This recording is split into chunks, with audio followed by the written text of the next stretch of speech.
Hey everyone, this is Beacon, the Poi Mechanic, and today I'm going to be showing you how to do the latest version of the cone method, which is going to be used for doing a no slit contact poi setup. For those of you who don't know what that means, basically you're just going to drill one hole, and that's for your rope only. This is going to go in through that hole and gradually open it up nice and evenly so it doesn't split the ball, and then once it gets inside there, this washer stops on the backside and keeps it from popping through. The reason we do this instead of the slit method is the slit method, I don't really like it just because it compromises the ball. The slit method is where you push the rope through this hole, pull it out the slit that you've created, tie a knot, pull it back through, and then, glue the ball. Not a big fan of that, so this is why I've been doing this. Now, I have a couple other videos out there on this cone method, but it's done different ways. So with polypropylene rope, that was my first version because I used to use that a lot. This stuff will melt, and you can create a cone by melting it. Then since I switched from polypropylene to other ropes, I started using the epoxy method. Two-part epoxy, and you basically do the same thing. You create a cone, but it's kind of expensive. It's kind of messy. And so I switched to this method for most of the rope that I use. Now, this method is using a hot glue from a hot glue gun. And there is only a few ropes that don't work with this, which is going to melt too easily, and that would be polypropylene, Dyneema, and probably Flow rope would probably, from Flow Toys, is going to do the same thing. So for your nylons and your, I use VPC rope, which is what this is. It's a polyester jacket with a Vectrin core. Those don't melt at all. So the temperature of a hot glue gun is at the high setting is around 400 degrees.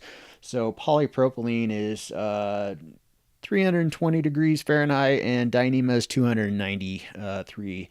Now, a lot of this rope out there for that sailing rope does use Dyneema, so use epoxy method for that.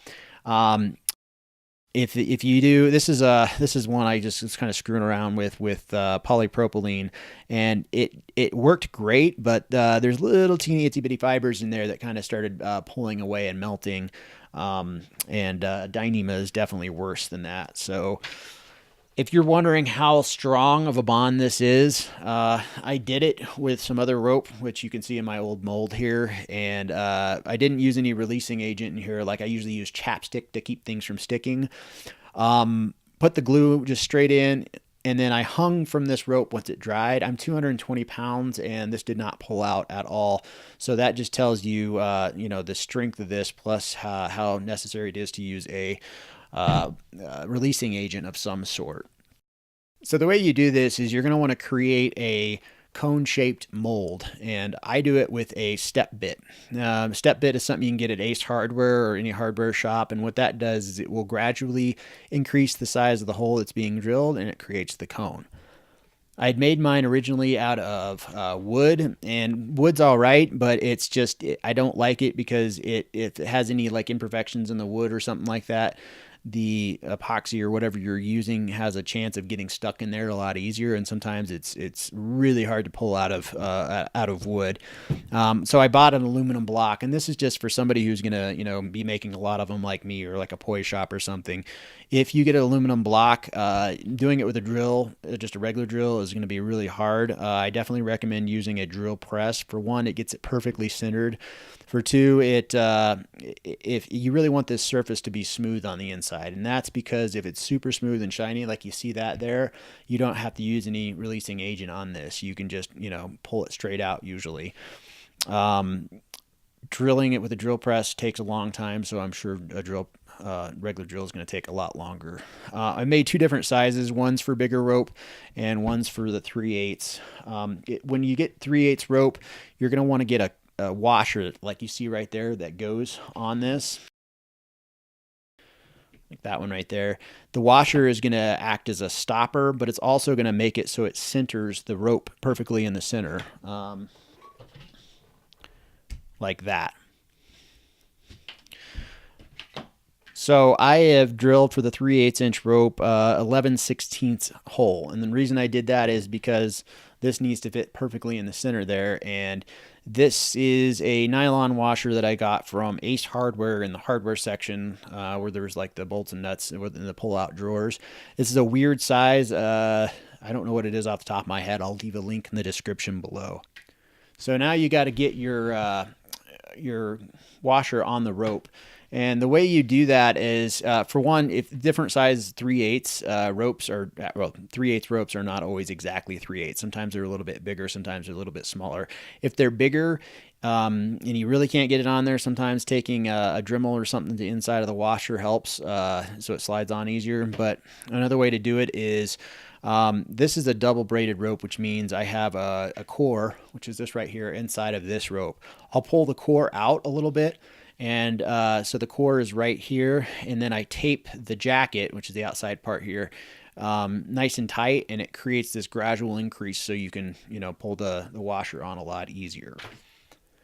Now, once you get the washer pulled on there, you're going to want to cut this. I always use tape, just because tape, gets the fibers nice and tight, and it's going to make cutting a lot easier, plus it'll be a lot cleaner.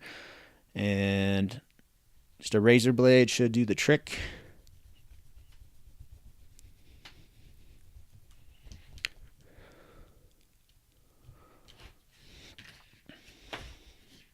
There you go. I take this off. Now, this is a little different process than what I've done in the past. Usually I have a tape on the back side here so the epoxy doesn't slide up through and get these fibers wet. That really doesn't happen with the glue very easily unless you have a really loose rope, in which case you can do the tape. But what I'm going to be doing that's different than the past is I'm going to push this into here once I fill this up, because if you fill this too full, this doesn't allow, it's so tight, it doesn't allow the glue to pass through the outside like epoxy does. So you'll want to put this in here and then slowly push this into the glue to get as many fibers in there as you can. Something you want to also do, especially with this type of rope, is make sure your rope is nice and tight. So like pinch both the inside and outside of the rope like really tight, and then pull it so it's nice and stiff like that, and that'll allow it to slide through here a lot easier. So I'm letting my glue gun heat up in the moment. So what I'm going to tell you about this, though, right quick, is if you're, for whatever reason, not going to use the washer, you can cut the washer off the back here. You can either cut it off with a razor, or if you coat the washer with like chapstick or something like that, it should pop loose pretty easy. I recommend having the washers. They're about 30 cents, so they're not too expensive. But if you're going to reuse the washer and do this over and over, I wouldn't do it on real loose rope like this, because like this polypropylene rope, this is going to be a little bit flexible. And with polypropylene rope, it's just going to like squish too much, and it gives it a more likelihood of it popping out of the ball. That being said, it might be a good option if you ever think you might be pulling this rope out in the future, or whatever rope you're using, because if you try pulling this straight out of a ball, these real sharp edges are just, it really holds it in the ball really well. Since this does have some sort of a flex to it, if you take the rope or the washer off, it might be good once it's pulling out, because it's going to give a little bit around the edge there. So use your best judgment on that. So if you're going to use an aluminum block like this, just know that it's going to cool down a lot quicker than like wood or something would. So your glue is going to dry quicker. So you have to be really quick with this, because this stuff will set up in about less than a minute. It'll set up hard, and give it a couple, maybe 2 or 3 minutes before you pull it out. Also, I made this little wire holder out of just some standard copper house wire, and that'll do is I'll get it centered over whatever hole I'm using, and then put the rope in there, and then pinch this closed, and it'll hold the rope in place. Now you're going to want to probably do these fibers on the rope last, just because this is going to cool down a little bit slower than this will, just to the air. And so you'll want to have this be the last part that you push in there, because sometimes it takes a while for this to fill up with the hot glue gun. So here we go.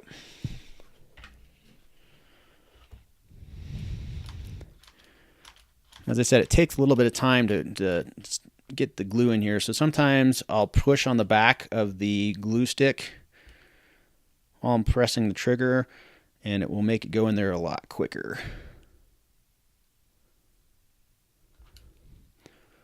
Might have got too much in there. When you press this down, if for whatever reason your washer doesn't get inside the hole, just make sure it's flush, and then you can adjust to it later. So get the outside of the fibers and the inside of the fibers. I'm using this heat gun that has a pointed tip on it, which allows me to kind of get inside the fibers better to make sure it bonds nice and easy.